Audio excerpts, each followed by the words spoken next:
बांग्लादेश ने अपने मिलिट्री को मॉडर्नाइज करने के हवाले से वैसे तो 2009 से लेकर ही अनाउंसमेंट कर दी थी कि हम मिलिट्री को मॉडर्नाइज करेंगे शेख हसीना के दौर में, लेकिन फिर वो मंसूबा इतना बुरी तरह से नाकाम हुआ कि बाद में उन्होंने इसको रिवाइज़ किया था।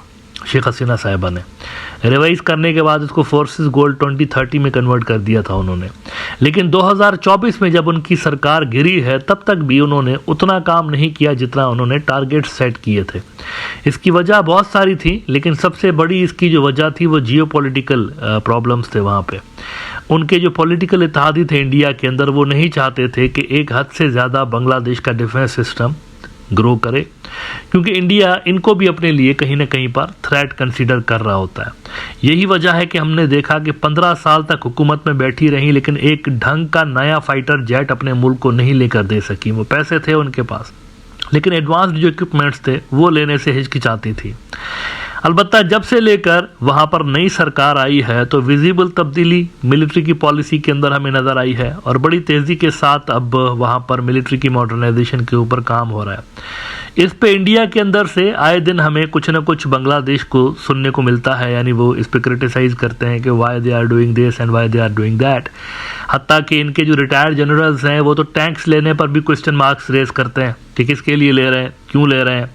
यहाँ पर मैं इस तरह के आर्टिकल्स इंडिया के जनरल्स के शेयर करता रहता हूँ जो कि वे अपने मीडिया के अंदर छाप रहे होते हैं, और इनके दीगर एक्सपर्ट्स भी बांग्लादेश की जो सिक्योरिटी अलाइंसेज हैं उन पे क्वेश्चन रेज करते रहते हैं। अच्छा, ये जो तमाम सिक्योरिटी अलाइंसेज हैं बाय द वे, इनका मकसद असल में यह है कि बांग्लादेश अपने आप को प्रिपेयर कर रहा है, पॉसिबल थ्रेट्स जो हैं उनके अगेंस्ट इस वक्त अपने आप को प्रिपेयर कर रहा है।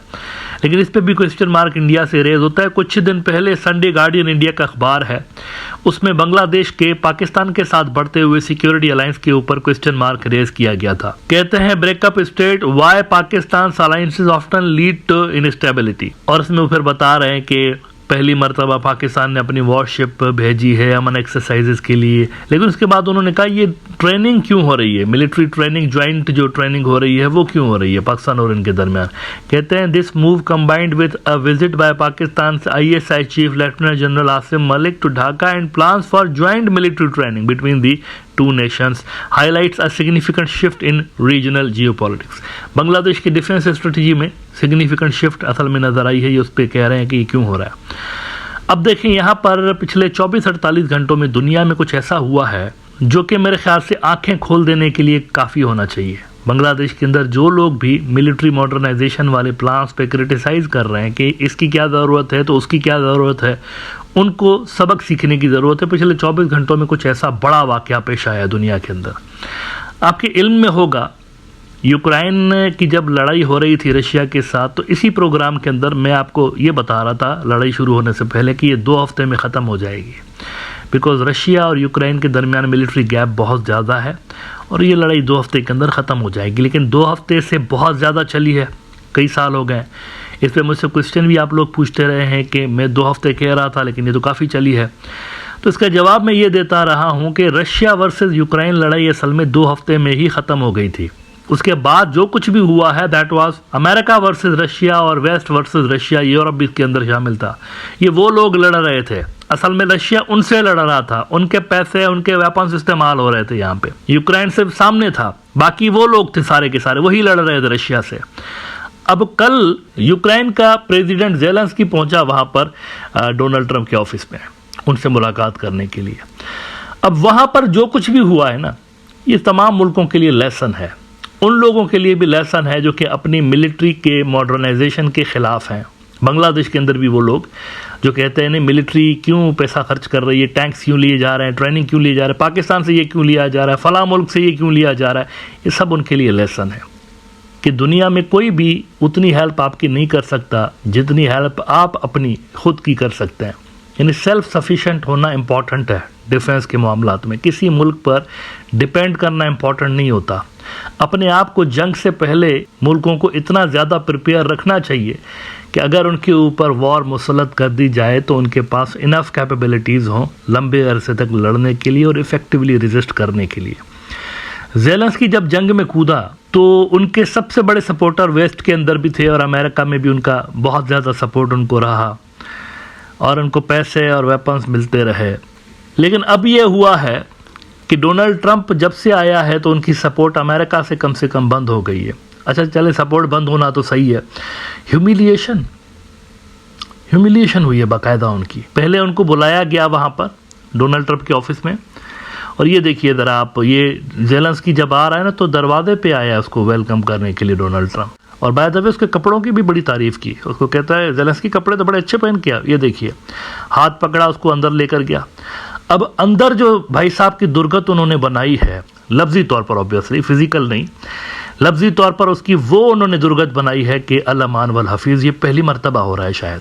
देखें, इस तरह की मुलाकातें क्लोज डोर मीटिंग्स में होती रहती हैं, लेकिन मीडिया को सामने बिठा के, और ये भी कहा जा रहा है कि रशियन सहाफ़ी भी थे वहाँ पे, उनको सामने बिठा के जो इसको सुनाया गया है, ऐसा पहली बार देखने को मिला है, कभी पहले देखने को नहीं मिल रहा। ट्रंप ने इसको कहा कि तुम वर्ल्ड वॉर 3 छेड़ना चाहते हो, असल में तुम वहाँ तक लेकर जाना चाहते हो दुनिया को। वो जो पार्टी है दूसरी, रशियंस, वो तो पीस चाहते हैं, लेकिन तुम पीस नहीं चाहते, तुम्हारी पोजीशन वीक है, तुम हार रहे हो। तुम तो 2 हफ्ते में हार गए थे, उसके बाद तो हमारे पैसों पे चल रहे थे, तो तुम हार रहे हो, अब भी तुम्हारे पास प्रॉब्लम्स हैं, हम कितने भी पैसे देंगे तुम हार जाओगे। और आगे से ये आए बाएं शाएं करने लगा ज़ेलेंस्की साहब।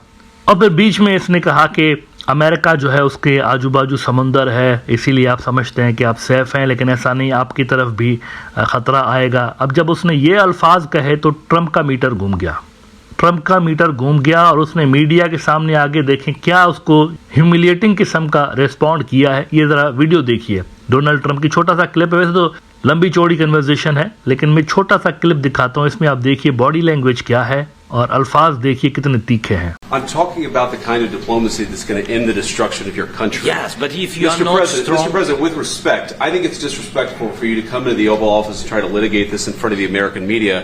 Right now, you guys are going around and forcing conscripts to the front lines because you have manpower problems. You should be thanking the President for trying to bring an end to this conflict. Have you ever been to Ukraine that you say what problems we have?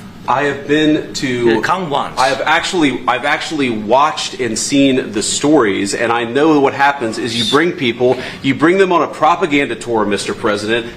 Do you disagree that you've had problems bringing people into your military? We have problems. And do you think that it's respectful to come to the Oval Office of the United States of America and attack the administration that is trying to prevent the destruction of your country? A lot of questions. Let's start from the beginning. Sure. First of all, during the war, everybody has problems, even you, but you have nice ocean and don't feel now, but you will feel it in the future. God bless. You don't know that. God bless. You God bless. You will not have a war. Don't tell us what we're going to feel. We're trying to solve a problem. Don't tell us what we're going to feel. I'm not telling you. Because you're in no position to dictate that. That's Remember exactly this. I'm not You're in no position to dictate what we're going to feel. We're going to feel very good. You will feel influence. We're going to feel very good and very strong. You will feel influence. You're right now not in a very good position. You've allowed yourself to be in a very bad position, and he happens to be right about it. From the very beginning of the war. You're not in a good position. You don't have the cards right now. With us, you start having cards. I'm not playing cards. Right now, you don't. Yeah, you're playing cards. Mr. President. You're playing cards. Serious. You're gambling with the lives of millions of people. You're gambling with World War III. What do you think? You're gambling with World War III. And what you're doing is very disrespectful to the country, this country. It's back to you. Far more than a lot of people said they should have. Have you said thank you once? A lot of times. No, in this entire meeting, you said thank you. Even today. You went to Pennsylvania and campaigned for the opposition in October. Offer some words of appreciation for the United States of America and the president who's trying to save your country. अच्छा, उसके बाद ये भी reports आ रही हैं western media के अंदर कि इनके लिए कोई लंच भी, ये देखिए ना लंच का मेन्यू ये रखा हुआ था उनके लिए, लंच ये मेन्यू है उसका। इसमें आप देखें अर्ली स्प्रिंग ग्रीन सैलड है, sunset tomatoes, white house Honey dressing, फिर रोसमेरी रोस्टेड चिकन, तरह तरह की डिशेज उनके लिए पकाई गई थी। खाना भी नहीं खाने दिया बेचारे को, ऐसे ही उठा के बाहर के। वो मिनरल्स की डील साइन होनी थी वो भी नहीं हुई, टेंशन के मारे वो वहाँ से निकल गया, बल्कि वेस्टर्न मीडिया कह रहा है उसको निकाला गया वहाँ से, निकाला गया उसको, निकलो इधर से, कोई पैसे नहीं है। अब ये मुल्क जो है इन्हीं के आसरे पे लड़ रहा था, अमेरिका के आसरे पे। अगर इनके पास खुद का डिफेंस होता क्रेडिबल किस्म का, तो क्या इनको आज ये दिन देखने को नसीब होते? अमेरिका इनका इत्तेहादी था ना, आलाई था ना भाई, इत्तेहादी था ना, लेकिन अब देखें क्या हो गया है। तो इन्हीं बांग्लादेशी हजरात से मैं पूछना चाहता हूँ, भले ही इंडिया आपका इत्तेहादी हो, लेकिन देखिए अमेरिका और यूक्रेन इत्तेहादी थे, अब क्या हो गए। अगर यही सूरत हाल आपकी और इंडिया के दरमियान पैदा हो गई, क्या होगा आपके पास? How you will respond them? कैसे रिस्पॉन्ड करेंगे उनके आप एग्रेशन को? नहीं कर सकते जब तक आपके खुद के पास क्रेडिबल डिफेंस नहीं होगा, नहीं कर सकते। ये जो कोई भी बेवकूफ इंसान आपको लव टुवर्ड्स ऑल सिखा रहे थे ना, सबसे बड़े दुश्मन ही आपके ये हैं। लव टुवर्ड्स ऑल ऐसा ही है जैसे आपके आजू बाजू खतरा ही खतरा हो और आप शुतुरमुर्ग की तरह मुंडी जमीन में गाड़ के कह दें ऑल इज वेल, सब सही है। ये वो पॉलिसीज हैं। अपने आप को स्ट्रांग करना सबसे बेहतरीन डिफेंस होता है। लिहाजा पाकिस्तान के साथ सिक्योरिटी अलायंसेस पे जो कोई क्वेश्चन उठाता है वो बांग्लादेश का दुश्मन है, सीधी सी बात है, दुश्मन है बांग्लादेश का। चाइना के साथ जो कोई भी सिक्योरिटी अलायंसेस बढ़ाने पे या टर्की के साथ जो कोई भी सिक्योरिटी अलायंसेस बढ़ाने पे क्वेश्चन रेज करता है वो बांग्लादेश का दुश्मन है, सीधी सी बात है, दुश्मन है। वो नहीं चाहता कि इनका डिफेंस आत्मनिर्भर हो, अपने आप में इतनी कैपेबिलिटी ये पैदा करें कि इंडिया को रेजिस्ट कर सकें। तीनों तरफ से वही है ना, उन्हीं का बॉर्डर लगता है और कहीं से कोई थ्रेट नहीं है, सिर्फ वहीं से थ्रेट है। तो ज़ेलेंस्की के साथ ये जो कुछ भी हुआ है वहाँ पर, इसमें से सबक सीखने की ज़रूरत है और हंगामी बुनियादों पे, इमरजेंसी बुनियादों पे बांग्लादेश के डिफेंस सेक्टर को ये जो 15 साल तक पीछे रखा गया है, इसको कवर करने की ज़रूरत है और स्ट्रेंथन करने की ज़रूरत है।